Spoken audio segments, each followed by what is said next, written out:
नवंबर का महीना बीतने वाला था और दिसंबर का महीना अभी शुरू भी नहीं हुआ था कि सर्दी अपना असली रंग दिखाने पर उतर आई थी। सर्द हवाएं चल रही थीं और ठंड मानो कहर बरसाने पर तुली थी। हवा इतनी तेज थी कि झोपड़ियों की खपरेल भी कांपने लगी थी और दूर दूर तक सिर्फ धुंध ही दिखाई देती थी। ऐसी कड़ाके की ठंड में गरीब राधेश्याम का परिवार अपनी घास फूस की झोपड़ी में दुबका पड़ा था। झोपड़ी के अंदर भी सर्दी ऐसे घुस चुकी थी मानो बाहर की ठंड को कोई रोक ही नहीं पा रहा हो। परिवार एक दूसरे से सटकर बैठा था ताकि थोड़ी सी गर्माहट बाकी रह सके। राधेश्याम एक बहुत ही गरीब आदमी था। घर में बूढ़े माँ बाप, पत्नी और 5 साल की बेटी थी और इन सब का पेट पालने की जिम्मेदारी उसी अकेले राधेश्याम के ऊपर थी। राधेश्याम मेहनत मजदूरी करके अपना घर चलाता था, पर इस समय ठंड बहुत अधिक थी, इसलिए मजदूरी मिलना भी मुश्किल हो गया था। ऐसे मौसम में लोग घरों से कम ही निकलते थे और काम की तलाश में भटकते मजदूरों की हालत दिन ब दिन खराब होती जा रही थी। राधेश्याम भी इन्हीं में से एक था जिसका हर दिन पिछले दिन से ज्यादा कठिन होता जा रहा था।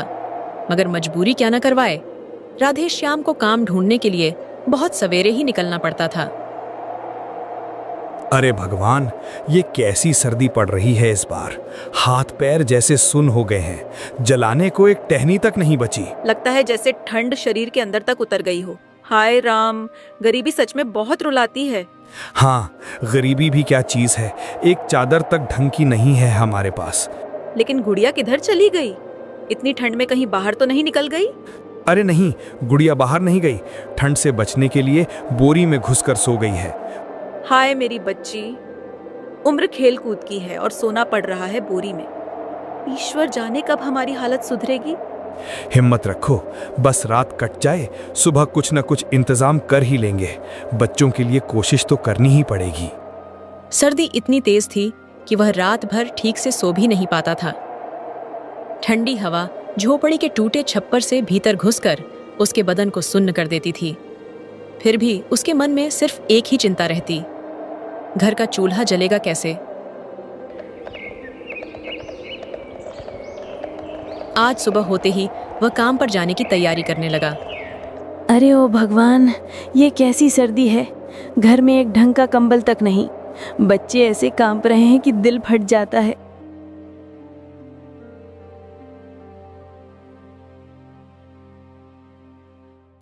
हाय राम, कैसी कड़कड़ाती ठंड है आज। हाथ पैर जैसे पत्थर हो गए हों। छप्पर से हवा ऐसे घुस रही है जैसे बर्फ का तूफान अंदर बैठा हो। मन तो करता है कि आज काम पर ना जाऊं, पर क्या करूं। अगर आज किसी तरह थोड़ा काम मिल गया तो शाम को चाहे उधार ही क्यों ना लेना पड़े, एक कंबल जरूर ले आऊंगा। राधे, तू बाहर जाएगा तो ठंडी हवा से बच कर रहना। मैं तो सोच कर ही डर जाती हूँ। इतनी सर्दी में मजदूरी करने निकलना कोई आसान बात नहीं। ईश्वर तुझे सकुशल लौटाए, यही प्रार्थना है मेरी। बेटा मत जा आज, ये ठंड जान ले लेगी। मैंने अपनी उम्र में ऐसा जाड़ा कम ही देखा है। काम तो बहुत दिन कर लोगे, पर जान एक ही है। थोड़ी देर रुक जा, शरीर भी आराम पा लेगा।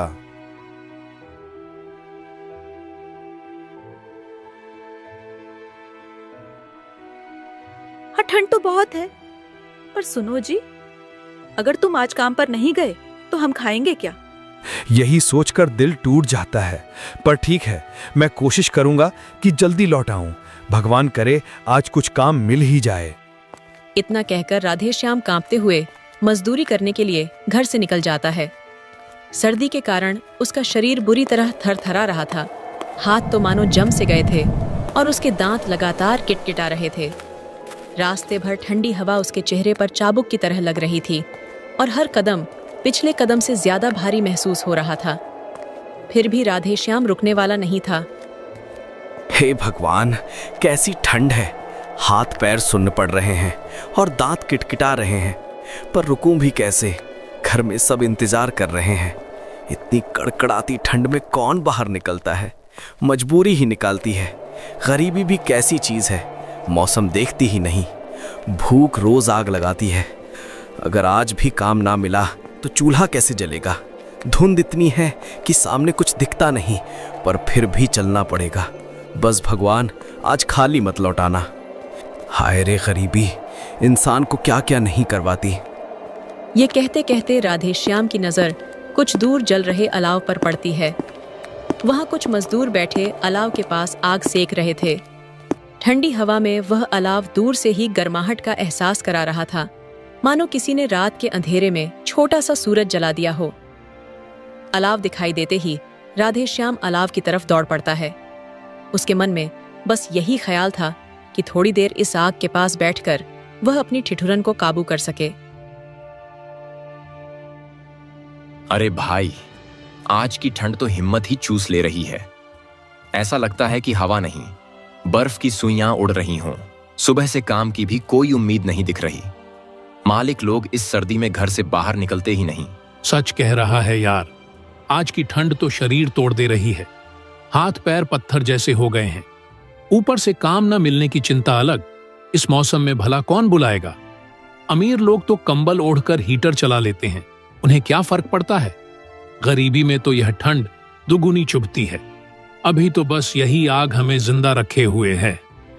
और देखो, उधर कोई आ रहा है। इतनी ठंड में भला कौन होगा। हाँ, लगता है कोई मजदूर आ रहा है। शायद आग सेकने ही आ रहा होगा। अरे राधेश्याम भाई, इतनी ठंड में अकेले कहां भटक रहे हो। यहां आओ, आग के पास हाथ सेक लो, नहीं तो शरीर पत्थर बन जाएगा। बैठो भाई, यहां बैठो। आज की ठंड तो मैं जिंदगी भर नहीं देखी। हाथ पैर जम गए थे। अगर आग के पास न बैठते तो काम भी नहीं कर पाते। भाई सच कहूं तो आज तो ठंड हद से ज्यादा है। रास्ते भर लगा कि हवा नहीं, बर्फ के कांटे पड़ रहे हैं। थोड़ा आग देखकर जान में जान आई है। हाँ, सही कह रहे हो। मैं तो सोच रहा था कि शायद आज बाहर निकलना ही नहीं चाहिए था, लेकिन मजबूरी है। घर में बच्चे ठिठुर रहे हैं, काम ढूंढना ही पड़ेगा। यही बात होती है भाई। पेट के लिए आदमी बर्फ भरी रात में भी निकल पड़ता है। इस सर्दी में मजदूरी मिलना मुश्किल है, लेकिन ढूंढोगे तो कुछ ना कुछ मिल ही जाता है। थोड़ी देर आग सेक लो, फिर चलेंगे काम पूछने। हाँ भाई, अगर आज थोड़ा भी काम मिल गया ना, तो शाम को उधार लेकर भी एक कंबल जरूर ले जाऊंगा। ईश्वर तुम्हारी मेहनत जरूर देखेगा राधेश्याम भाई। आज कुछ ना कुछ काम मिल ही जाएगा, हिम्मत मत हारो। राधेश्याम अपने साथी मजदूरों से बात ही कर रहा होता है कि तभी एक सेठ वहां आ जाता है। सेठ को ठंड की जरा भी परवाह नहीं थी, क्योंकि उसने तो गर्म कपड़े पहन रखे थे। उसके आते ही अलाव के पास बैठे मजदूरों में हल्की सी खामोशी फैल गई, मानो सब उसकी अगली बात का इंतजार कर रहे हों। सेठ को देखकर राधेश्याम मन ही मन सोचता है, देखो तो जरा, सेठ कैसे अकड़कर चल रहा है। मोटे ऊनी कपड़े, भारी जैकेट और मफलर में लिपटा हुआ। उसे क्या पता कि ठंड क्या होती है। सच ही है, ये ठंड जैसे अमीरों की मेहरबान है। वो बस बाहर से देखते हैं, भुगतते हम जैसे लोग हैं। अरे सुनो सब, काम आसान नहीं है, लेकिन मजदूरी अच्छी दूंगा। गोदाम के पीछे बड़ी बोरियां उतरवानी है। सेठ जी, आज की ठंड में ऐसा काम मुझसे नहीं होगा। शरीर जम गया है, हाथ पैर चल ही नहीं रहे। जो काम बता रहे हैं उसे तो सुबह थोड़ी धूप निकलेगी तभी सोचेंगे। अभी तो उठना भी मुश्किल हो रहा है। इतनी कड़कड़ाती ठंड में ऊंच नीच चढ़ाई करना यह हमसे नहीं हो पाएगा सेठ जी। ठंड वंड की परवाह मत करो, काम तो करना ही पड़ेगा। कोई खाली हाथ मत बैठो। जो भी तैयार है मेरे साथ अभी चल पड़े। बाकी को पैसे नहीं मिलने वाले, समझ गए ना। सेठ जी, काम सच में बहुत कठिन है और ऊपर से ये कड़कती ठंड जान ले रही है, लेकिन मैं मना नहीं कर सकता। घर में एक भी ढंग का कंबल नहीं है। मेरी छोटी गुड़िया बोरी में दुबक कर सो रही है। अगर आज भी मैं खाली हाथ लौटा तो घर में चूल्हा कैसे जलेगा। बच्चों और बूढ़े माँ बाप का क्या होगा। ठंड चाहे जितनी भी तेज हो, मुझे ये काम करना ही पड़ेगा। आप बस बता दीजिए कि करना क्या है, मैं तैयार हूं। दूसरों की मना करने में मजबूरी है, लेकिन मेरी मजबूरी उससे बड़ी है सेठ जी। मेरी बच्ची को कंबल चाहिए और उसके लिए मैं आज यह जोखिम उठाऊंगा। यह कहकर राधेश्याम सेठ के साथ उस काम को करने के लिए चला जाता है। रास्ते भर ठंडी हवा उसके चेहरे पर ऐसे लग रही थी जैसे किसी ने बर्फीली चादर ओढ़ा दी हो। शाम तक किसी तरह काम करके वह कंबल खरीद लाता है, मगर घर आते आते उसे तेज बुखार हो जाता है। अरे, ये कैसी हालत हो गई है आपकी। बदन तो तावा सा तप रहा है, चेहरा भी बिल्कुल लाल हो गया है। इतनी कड़ाके की ठंड में बाहर जाने की क्या जरूरत थी। जरा सा आराम कर लेते तो क्या बिगड़ जाता। मैं क्या करता सुधा, घर में कंबल नहीं था। गुड़िया बोरी में दुबकी पड़ी थी। उसकी हालत याद आई तो लगा आज भी खाली गया तो कैसे चलेगा। काम मिला तो सोचा कंबल लेकर ही लौटूं। देखो कंबल ले आया हूं। गुड़िया अब बोरी में नहीं सोएगी। आपकी सेहत सबसे पहले है। मैं आपकी मजबूरी समझती हूँ, पर इस तरह अपने ऊपर जुल्म करना ठीक नहीं। इतनी ठंड में काम पर जाएंगे तो बीमार ही पड़ेंगे। हाँ, थोड़ी गर्माहट मिल जाए तो शायद बुखार उतर ही जाए। तुम हो तो हिम्मत भी बनी रहती है। घर तो तभी चलेगा जब आप स्वस्थ रहेंगे। अपनी सेहत का भी थोड़ा ख्याल रखिए।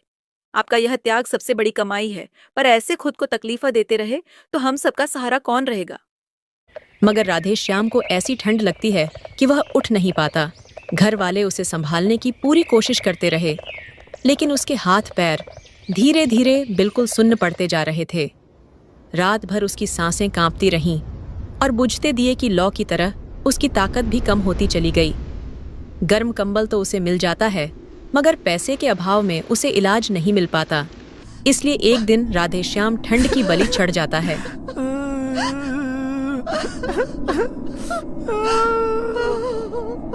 हे भगवान, मेरा लाल मुझसे पहले कैसे चला गया। मैं तो सोचती थी कि अपने बुढ़ापे में उसी का सहारा बनूंगी, उसी के हाथों पानी पीकर एक दिन आंखें बंद करूंगी, लेकिन आज वो ही मेरा सहारा मुझसे छिन गया। काश मैं कुछ कर पाती, काश मेरे बच्चे को जरा सी गर्मी मिल जाती। मैं उसका दर्द नहीं बांट सकी, मैं उसे ठंड से बचा नहीं सकी। हे राम, मेरे बेटे ने कौन सा पाप किया था जो इतनी कम उम्र में उसे उठा लिया।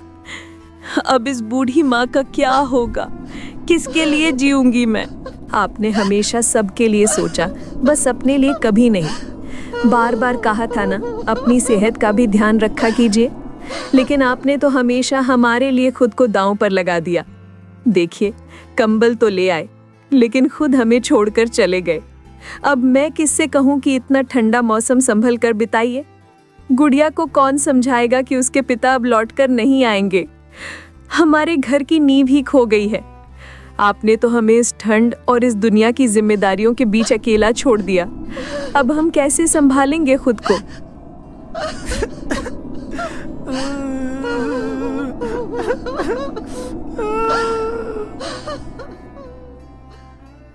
राधेश्याम के मौत के बाद अब घर चलाने की जिम्मेदारी सुधा के कंधों पर आ जाती है। अचानक घर का सारा बोझ उसके लिए बहुत भारी हो जाता है, पर हालात उसे रुकने नहीं देते। राधेश्याम के मरने से उन्हें सर्दी में ओढ़ने के लिए कंबल तो मिल जाता है, मगर पेट के लिए रोटी मिलना मुश्किल हो जाता है। ठंड के दिनों में काम मिलना और भी कम हो गया था और झोपड़ी में कई बार चूल्हा ठंडा ही पड़ जाता था। बूढ़े सास ससुर और बेटी भूख से बेहाल हो उठते हैं। बहू, जब से बेटा गया है इस घर का हर कोना खाली सा लगता है। दिल रोज रोता है, पर अब जो बीत गया है उसे बदल नहीं सकते। अब हमें एक दूसरे को संभाल कर चलना है। तुम चिंता मत करो बहू, तुम हमारे लिए बेटी के समान हो। गुड़िया भी तुम्हारी ही ताकत पर भरोसा करती है। ठंड है, भूख है, मुश्किलें बहुत हैं, पर तुम्हारी हिम्मत हम सब के लिए सहारा है। हम दोनों बूढ़े सही पर तुम्हारे साथ खड़े हैं। बहू, हम जानते हैं कि बेटे के जाने के बाद घर का सारा बोझ अचानक तुम्हारे कंधों पर आ गया है। हम बूढ़े हैं, पहले जैसी ताकत अब नहीं रही, लेकिन इतना ज़रूर कहना चाहता हूँ कि तुम अकेली नहीं हो। मुश्किलें चाहे कितनी भी हों, हम सब मिलकर सामना करेंगे। चूल्हा देर से जलेगा, पर जलेगा ज़रूर। तुम बस हिम्मत मत छोड़ना। हम तुम्हारे साथ हैं और जितना हो सकेगा तुम्हारी मदद करेंगे। अम्मा जी, बाबूजी, मुझे पता है कि अब इस घर की जिम्मेदारी मेरी है और मैं पीछे नहीं हटूंगी। ठंड के कारण काम ढूंढना बहुत कठिन हो गया है। कई बार चूल्हा भी नहीं जल पाता, पर मैं पूरी कोशिश करूंगी कि घर में कोई भूखा न रहे। गुड़िया की आंखों में डर देखकर मन टूट जाता है, पर उसी के लिए तो मुझे मजबूत बनना होगा। आप दोनों का साथ और आशीर्वाद ही मेरी सबसे बड़ी ताकत है। जो भी काम मिलेगा मैं करूंगी। बस आप दोनों चिंता न करें, मैं घर को संभाल लूंगी। ये कहकर सुधा भी राधेश्याम की तरह कड़कती ठंड में काम ढूंढने के लिए निकल जाती है। रास्ते भर ठंडी हवा उसके चेहरे पर बर्फ की तरह पड़ रही थी, पर मजबूरी उसे आगे बढ़ने पर मजबूर कर रही थी।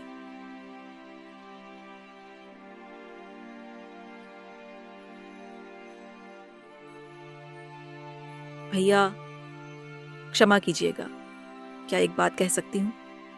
मैं काम की तलाश में हूँ। घर की परिस्थितियाँ बहुत कठिन हो गई हैं। यदि आपके ढाबे में कोई छोटा मोटा काम खाली हो, बर्तन धोने का या साफ सफाई का, तो कृपया मुझे रख लीजिए।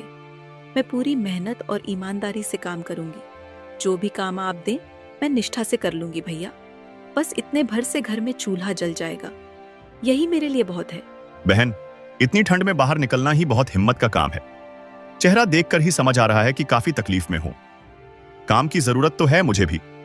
बर्तन धोने और सफाई का काम खाली है। आपने मुझे काम देकर बहुत बड़ा उपकार किया है भैया। घर में बच्ची है, बूढ़े सास ससुर हैं। आपकी यह मदद मेरे लिए भगवान की कृपा से कम नहीं। मैं पूरी सच्चाई से काम करूंगी। ठीक है बहन, आज से ही काम शुरू कर दीजिए। मेहनत तो है पर मजदूरी सही दूंगा। सुबह शाम बर्तन धोने होंगे और बीच बीच में सफाई भी करनी होगी। आप चिंता ना कीजिए। पहले अंदर जाकर हाथ मुंह धो लीजिए, फिर धीरे धीरे काम संभाल लीजिए। सुधा उसी समय काम पर जुट जाती है और ठंड की परवाह न करते हुए सारा काम मन लगाकर करती है। बर्फ जैसी ठंडी हवा उसके गीले हाथों को और भी चुभने लगती है, लेकिन फिर भी वह रुकने का नाम नहीं लेती।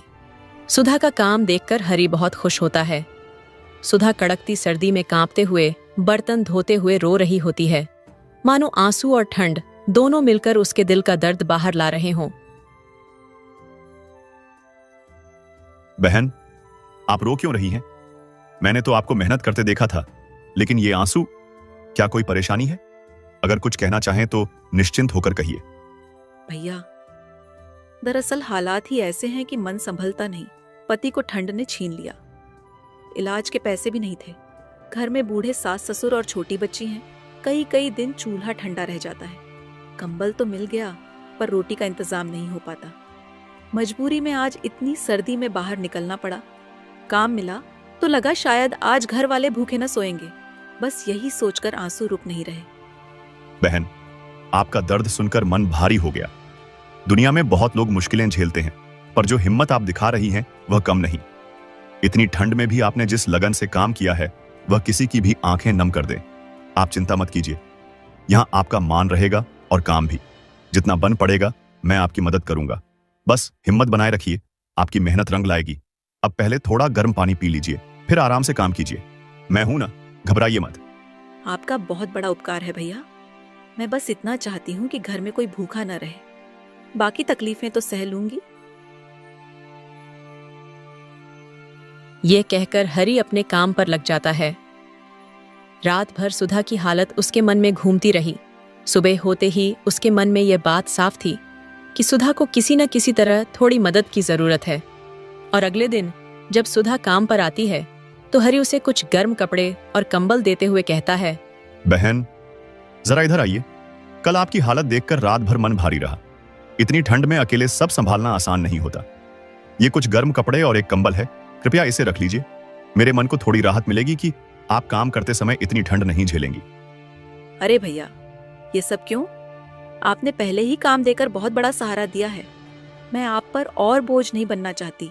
घर की मजबूरी है, इसलिए काम करने आई हूँ, पर आपकी दया का बदला मैं कैसे चुकाऊंगी? ये कोई बोझ नहीं, इंसानियत है। कल जितनी ठंड थी, कोई भी आपकी जगह होता तो काम छोड़ देता, मगर आपने रोते हुए भी काम पूरा किया। हिम्मत ऐसी कहीं कहीं देखने को मिलती है। ये कपड़े और कंबल अपने परिवार, खासकर बच्ची के लिए ले जाइए। आप लोग इस ठंड में कैसे रह रहे हैं यह सोचकर नींद नहीं आई। बदले में मुझे कुछ नहीं चाहिए, आप मेहनत करती रहिए और हिम्मत मत हारिए। आपकी यह मदद मेरे लिए भगवान की ओर से भेजा हुआ सहारा है। घर में बूढ़े हैं, बच्ची हैं। यह कंबल उन सबके लिए बहुत कीमती होगा। आपका यह उपकार मैं कभी नहीं भूलूंगी। मैं बस पूरी ईमानदारी से काम करती रहूंगी। अगर कोई परेशानी हो तो बेझिझक कह दीजिए। ठंड में साथ देना ही असली मदद है। अब अंदर चलिए, हाथ गर्म कर लीजिए, काम बाद में भी हो जाएगा। सुधा अपने सास ससुर और बेटी को गर्म कपड़े पहनाती है और उन्हें ओढ़ने के लिए गर्म कंबल देती है।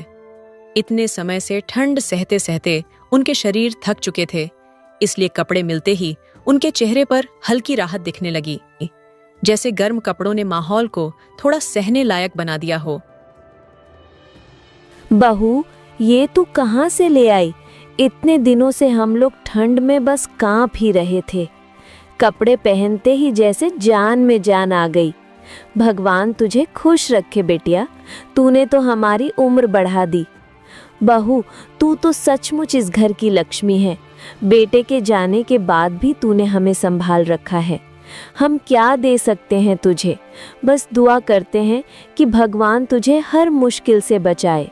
बहू, ये तो बहुत बड़ा काम कर दिया तुमने। शरीर तो जैसे पत्थर होने लगा था, अब कम से कम रात थोड़ी आराम से कट जाएगी। सच में तुम्हारी मेहनत और हिम्मत हमें संभाले हुए है। हम बूढ़े हैं, कुछ कर नहीं पाते, पर तूने जो किया वो हमारे बस में नहीं था। बहू, हम पर इतना बोझ मत समझा कर, हम तेरे साथ खड़े हैं, जितना बन सकेगा करेंगे। अम्मा जी, बाबूजी, आप दोनों ठंड में इतने कष्ट झेल रहे थे, यह देखना मेरे लिए और भी कठिन था। ये कपड़े किसी दया से नहीं, आपकी जरूरत समझकर लाए हैं। आप लोग आराम से रहिए, बस यही मेरे लिए सबसे बड़ी राहत है। आप दोनों का साथ ही मेरी ताकत है। घर में थोड़ा सुकून दिखता है तो लगता है मेरी मेहनत सफल हो रही है। ठंड बहुत है, मुश्किलें भी, पर हम सब मिलकर इसका सामना कर लेंगे। उस दिन के बाद सुधा हरी पर पूरी तरह भरोसा करने लगी और ढाबे की रौनक भी पहले से बढ़ने लगी। धीरे धीरे दोनों के बीच ऐसा अपनापन बन गया कि काम का बोझ भी आधा महसूस होने लगा। समय के साथ ढाबे की पहचान आसपास के लोगों में बनने लगी और रोजी रोटी की चिंता भी पहले जैसी नहीं रही।